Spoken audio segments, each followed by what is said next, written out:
Applejack, Twilight inquired. What are you doing here? I came by the library to help you out, Twilight, she replied. Oh, I wasn't expecting you. Care for some tea? Sure thing. Twilight walked into the kitchen and began to rummage through the secret compartment in her cabinet. It was unorganized and took her a while to find what she was looking for. She sprinkled some hemlock into one of the cups with her magic. After filling 2 cups with tea, she headed back out to Applejack. Here you are. What brings you by? You've been so busy I don't see you anymore, Twilight said. Yep, and y'all are busy being a princess. We can't just run off on adventure anymore, Applejack replied. So, you miss doing that too? Twilight drank from her tea. Sure do, I figured you and I could spend the morning together. Applejack lifted up her teacup and drank all the tea. Delish. I'd love to spend the morning with you, maybe even the whole day, Twilight chuckled. She continued to sip on her tea while she waited. Applejack frowned and set her cup down on the table. That'd be great, but I gotta get back to Applebuckin. Twilight felt something in the pit of her stomach. She looked down at her tea as her throat and tongue quickly went numb. No, Twilight sputtered. She had mixed up the tea. A.J. Twilight fell backwards onto the ground. She could already feel her muscles failing. Each breath took twice as much effort as the last. Applejack stood above her, looking at her. Twilight, hang in there. Applejack grabbed her and started to drag her away. Twilight felt each step in the staircase as AJ dragged her up them. She opened her mouth to ask where they were going, but only made some weak gasping noises. It's all right, Twilight, I got ya. Ya just need a warm bath. Applejack positioned Twilight in the hot bath water and held her head above it. I know what you did to Big Mac and the ponies in town. Now I'm here to put ya down like the dog ya are. Applejack pulled out a knife and ran it along Twilight's forelegs. She watched in horror as the bath filled with the crimson fluid. She screamed, eliciting a small wheeze from her paralyzed lungs. Pity, poor Spike will find ya just like ya found Cadence.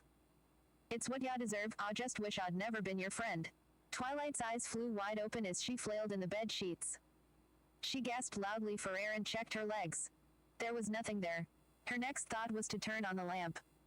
Instead, she accidentally knocked it off the nightstand and shattered it. Spike! Twilight shouted. She had to make sure it was just a dream. Glancing over to the spot he normally slept revealed an empty patch of floor. Twilight recalled she had asked him to sleep in a separate room after Shinning's funeral. Twilight, a groggy voice asked. She turned to see a small green head sticking out of the dresser. Lyra! Lyra! Twilight yelled before she began sobbing. She levitated Lyra over and hugged her. I'm so glad you're not gone. MMPH Romph. Lyra mumbled. Twilight looked down, seeing a tuft of mane sticking out from between her forelegs. She loosened her grip so the two could talk. Lyra, it was horrible. Big Mac and AJ knew all about it. Twilight, it's okay, I'm right here. No, it's all ruined. I'm either going to be all alone or dead. Twilight threw her head into her pillow and cried into it. The confused figurine walked up towards her head so she could be heard. It appeared Twilight was in another one of those moods. She did her best to hug Twilight's right foreleg. Listen, Twilight, I said you're my best friend, right? She replied. And I still am. I won't ever leave you unless you ask me to. Twilight pulled her face out of the pillow and looked at Lyra. You really mean it, even after how mean I've been. Now that I know how scared you are to be alone, even if I was still a pony, I would want to be your friend. And right now, I bet Fluttershy, Dash, Applejack, Rarity, and Pinky want to be your friends too. Wouldn't you feel better if we went and told one of them how lonely you feel? No, they're always so busy. Ever since I became an alicorn they treat me different. Twilight paused to pick up Big Mac and pull him in tight against her chest. They think I don't notice, but I do. Twilight, I bet you'd feel better. Why don't we go talk to Rarity, isn't she the closest? Yes. But then I'll just be sad again when I leave because I know she's gonna die. What if I don't get to say goodbye? What if we have a fight and then she dies? How will I tell Sweetie that her big sister is dead and that even an alicorn can't fix it? Lyra climbed up on the pillow and wiped the alicorn's tears off the best she could. Every pony dies eventually, and you can't save all of them. Come on, I'll go with you. Please talk to a real pony about how you're feeling. Twilight sniffled. You're right. I can talk to them about it and then turn them into dolls. No, that wasn't what I meant. Lyra exclaimed. She was lifted into the air and stuffed into Twilight's mane via the purple glow of telekinesis. It's a little early, so I'll just surprise them with breakfast. It'll be wonderful. Twilight grabbed her saddlebags and began combing her mane as she ran downstairs. Lyra cursed herself under her breath. Maybe Bon Bon was right, and Lyra really couldn't do anything right. It had taken a while for Twilight to cook breakfast for Rarity and Sweetie. After she had let herself in, which was easy because most ponies still didn't lock their doors, she set to work. Strips of veggie bacon, scrambled eggs, and strong apple cider for the adults. Sweetie could have some tea. The aroma of the heavenly meal was filling the air. Any time now, the pair would wake up and smell the lovely breakfast. The sound of hooves on wood started to echo upstairs. Moments later, Sweetie Belle entered the kitchen. Rarity, did you make Twilight? I'm so happy to see you. Don't tell Rarity, but her cooking stinks, Sweetie stated. Hey, thanks. I hope you like mine. I put a lot of effort into it. Say, where is Rarity? Twilight asked. Oh, she's usually styling her mane at this time in the morning. Can I? Of course, dig in. Twilight levitated a plate over to her spot on the table and joined her to eat. So, how's school? Twilight inquired. Good. I'm not too happy about the move though, Sweetie added. What move? Oh, Rarity didn't tell you. We're moving in with our parents in Manhattan. She says too many ponies are going missing or moving out of town around here. Why would she think that? Well, Snips and Snails stopped going to school. Rarity swears she saw their parents later that day searching for them, but then they just moved out of town. You don't say. So when is the big move? Twilight asked. She took a bite of her eggs. Today at 6. Twilight choked on the eggs, nearly spitting them out in shock. What? You can't leave. Huh? Sweetie cocked her head to the side as she munched on a piece of the veggie bacon. You're my friends. Sweetie, dear, Rarity interrupted. Who are you talking to? Oh, Twilight. I'm so glad you dropped by. Rarity, why are you two moving? Twilight asked. Rarity shot a look to Sweetie, then replied. Twilight, I was going to tell you. Fancy Pants has offered me a storefront, and with so many ponies leaving I can't afford the upkeep anymore. I will be sure to visit you, darling. I made you breakfast, Twilight smiled. That's very generous. Did you come all this way just to cook for me? Rarity sat down and began to eat her eggs. She wrinkled her nose when she took a drink of the alcoholic apple cider. Really, at breakfast? Yeah, she chuckled. I just stopped by to make breakfast is all. Consider it my last gift before you move. Twilight felt something pinch her neck. She remembered that Lyra had been tucked into her mane before she left the library. She was supposed to tell Rarity about her fear of being alone. Actually, you promise not to laugh. Twilight meekly inquired. I never laugh at a friend. I don't want to be alone. Ever. Rarity smiled warmly and put a hoof on her friend's shoulder. Twilight, no pony wants to be alone. You will always be so very dear to me. And maybe you can have friends and live a full life, but what about me? I love you, Rarity, and I'm going to have to watch you die. Then I'm going to have to go to the funeral and see Sweetie crying. When she becomes my new friend, I'll have to watch her die and do it all over again. Twilight could no longer maintain her brave facade and began weeping openly. Sweetie, why don't you head upstairs, Rarity ordered. She chugged the rest of the hard apple cider and prepared for a day at the spa, comforting her friend. I think that's a good idea, thanks for breakfast. Sweetie turned and quickly hurried out of the room. Twilight, why didn't you tell me sooner? All this time when you said you wanted your space. Rarity pulled Twilight in for a hug, letting her cry onto her freshly conditioned mane. Every pony dies, it is what makes us all the same. We just have to find the beauty and happiness in each day we're given, and our loving families. When I die, I'll be happy to have known such a great mare as you. But you'll still be gone. Twilight pulled herself out of the hug, briefly narrowing her eyes and taking a hostile tone. What's the point of you being happy when you die but I get to be sad about it forever? I don't know, but Celestia did it, Rarity answered. She smiled just enough to comfort Twilight. Her and Luna have lived thousands of years and they're okay. I don't want to be okay. I want you to be my friend forever, and not just in my memories. That's not possible, Twilight, I'm sorry. Rarity tried to hug her again, however she pulled back out. No, it is possible. But I messed it up and they all hate me. Who hates you? All the new friends I tried to make. Lyra is the only one that likes me, Twilight admitted. It doesn't have to end in death. Friendship is the most powerful element, it can last forever, perfectly, just like I remember. Just like I used to dream. Twilight, her and Bon Bon are gone. I'm so sorry you had to lose her after losing your brother and sister-in-law. Friendship, just like love, only ends if you choose for it to. But Lyra is, Twilight felt another pinch on her neck. Yeah, I guess she is gone. But what if she didn't have to be? What if I'd found a way to make her live forever? But you didn't, and she's gone now. I don't know how else to explain it to you. She tapped a hoof on her chin and chewed on some of the scrambled eggs. Think of it like a beautiful summer dress. No matter how wonderful it is, you can't wear it in the winter. The vibrant colors, the wonderful fashion, it all has its place and eventually it gets old. Twilight sighed. She didn't want lectures or talks about how she should feel happy. She wanted to feel better now. Twilight wanted to take action and not drown in a sea of comforting white lies. Thanks, but I'm going to go now. I thought talking about my feelings would make it better, but it didn't. Wait, Rarity interjected. She quickly stood up to block Twilight's escape. Why don't we go to the spa, my treat? I just want to see you smile again. No thanks. I'll stop by later to say goodbye, we can have one last cup of tea. Twilight pushed past her friend and quietly walked out of the boutique back towards the library. It took all her effort not to let the ponies see her cry as she walked. Good morning, princess. Derpy shouted out from her male route. Howdy Twilight, glad to see you up and about again. Applejack said warmly. Mornin' Twilight. An orange blur on a scooter shouted as it zoomed past her. Good morning, Fluttershy whispered. Twilight finally made it back to the library and closed the door, then slumped down. Twilight, Lyra asked. Do you feel better?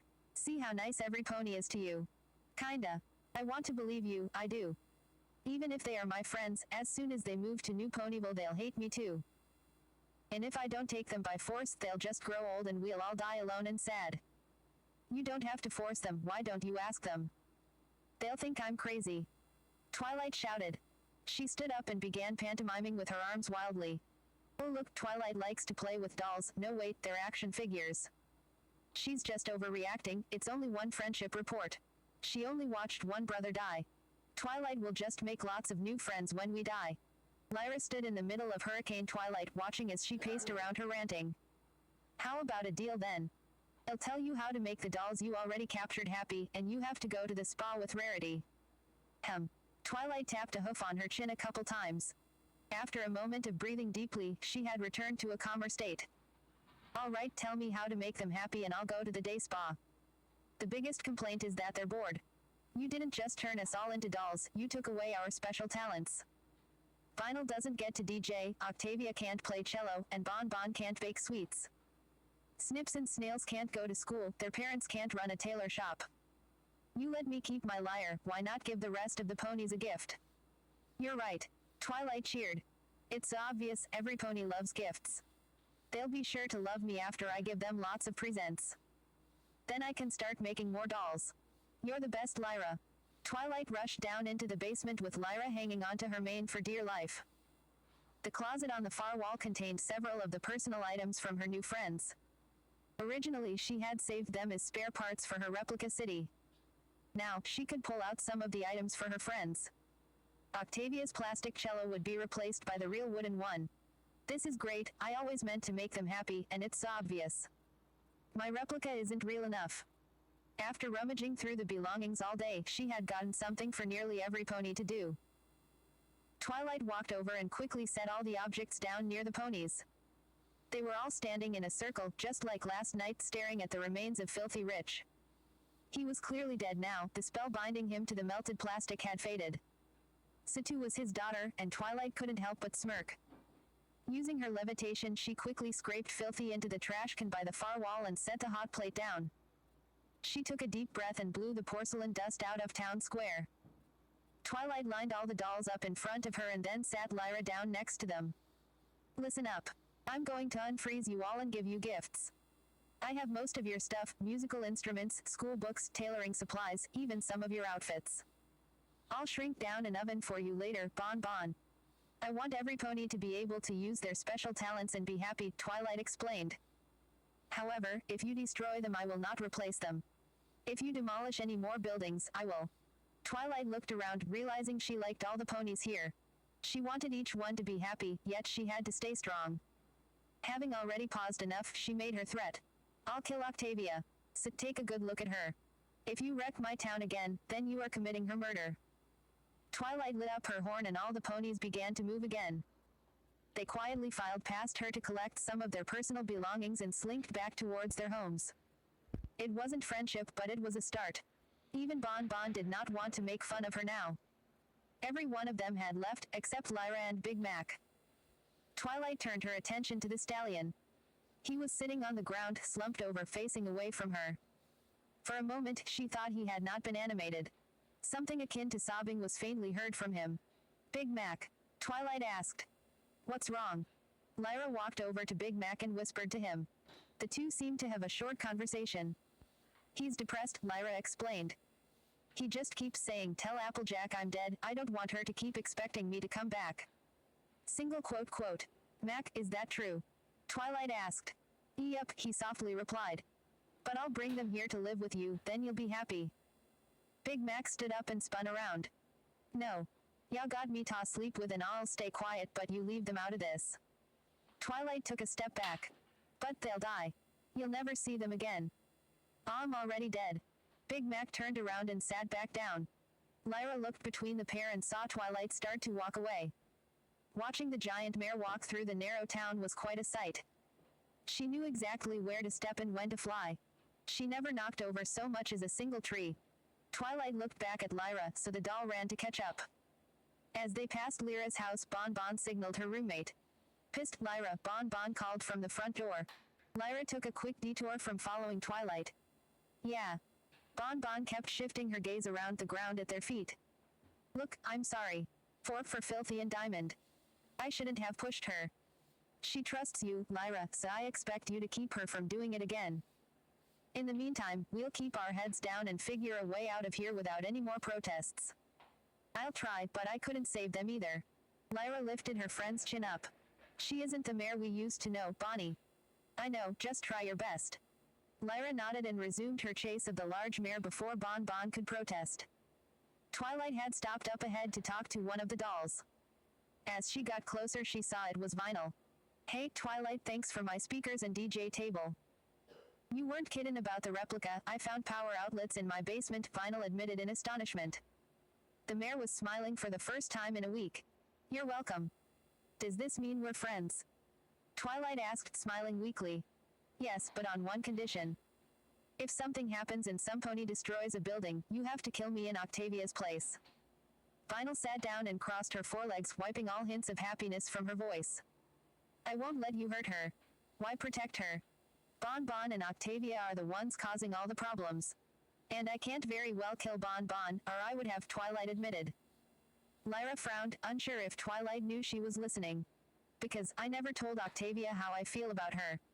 And if some pony has to die next time you need to set an example, I want it to be me. If she dies before I get the courage to tell her how I feel, I'd never forgive myself. But, if I die, then at least she still has a shot at being happy.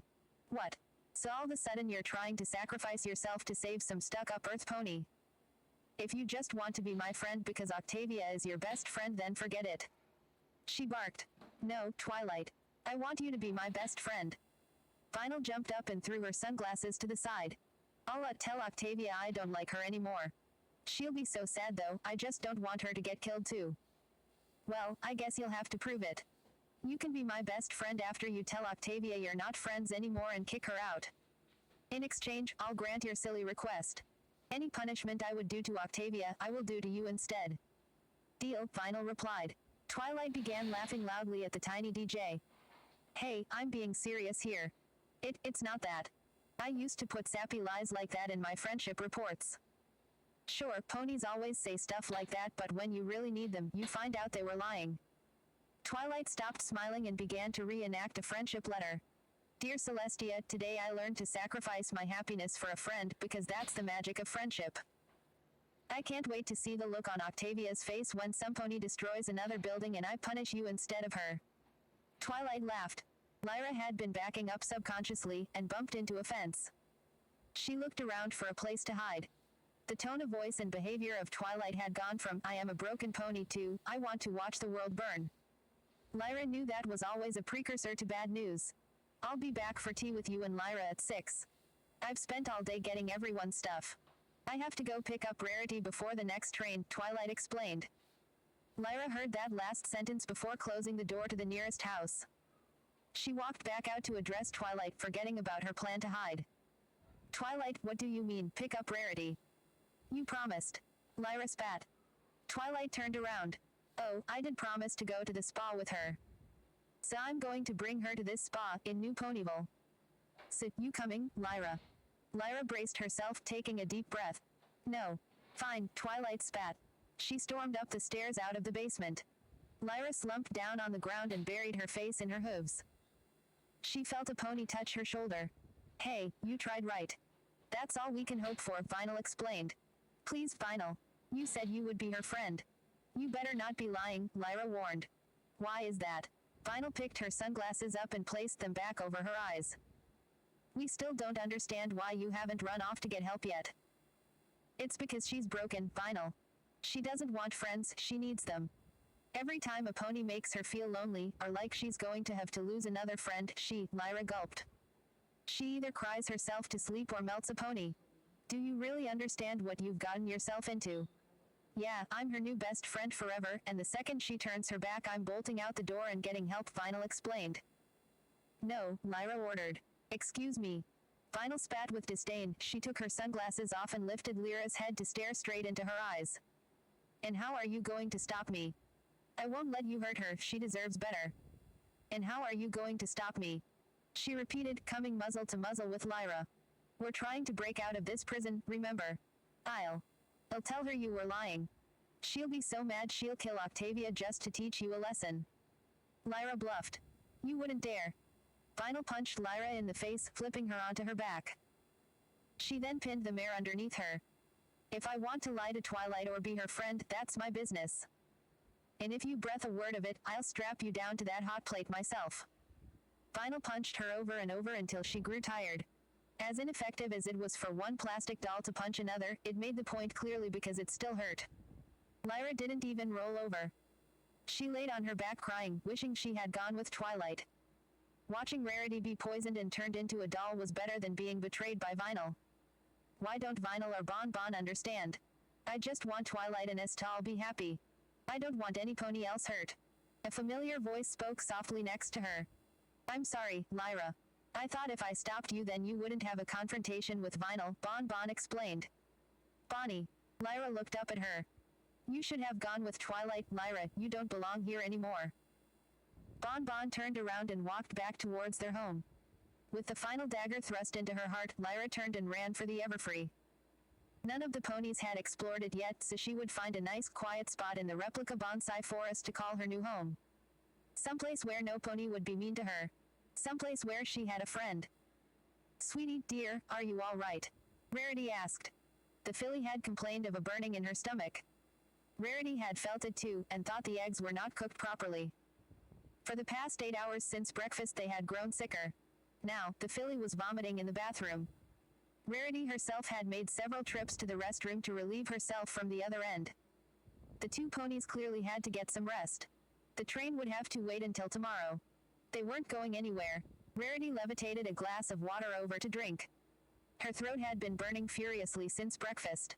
The cramps in her abdomen would have been too much to bear, but all she cared about was Sweetie. Rarity knocked again on the door. Sweetie. I can't hear you. I'm coming in. The door swung open and Rarity screamed. Sweetie had passed out next to the toilet. Rarity rushed over to her and held her in her arms. She was breathing weakly and shivering. Her skin was cold and clammy and her white skin was even paler than usual. Sweetie. Hang on, I'll get us to. Rarity choked for a second before aiming into the porcelain bowl to vomit. To get a doctor. Rarity could feel the stomach acid burning her already sore throat. She tried to levitate the filly but was too weak. She managed to balance her on the back and stumbled towards the front door. It was then that she heard the singing. The voice sounded familiar, though the song was one she had never heard. All around the castor plant, the alicorn chased the pony. The pony stopped to eat a bean. Pop. Goes the pony. 40 milligrams of concentrated ricin, half a dozen eggs. Mix it up and make it nice pop. Goes the pony. Twilight, she asked coarsely. She could feel another wave of cramping in her bowels and collapsed to the floor. She didn't want that to happen in front of Twilight. Help, she called out. Oh, hello Rarity, a cheerful voice called out. I see you're too sick to leave town now, Twilight cackled. Not funny, a gurgling sound from Rarity's stomach interrupted her. Get Nurse Redheart. Hey, I can fix it. Do it, she begged. Tell me, Rarity, do you want to be my friend forever?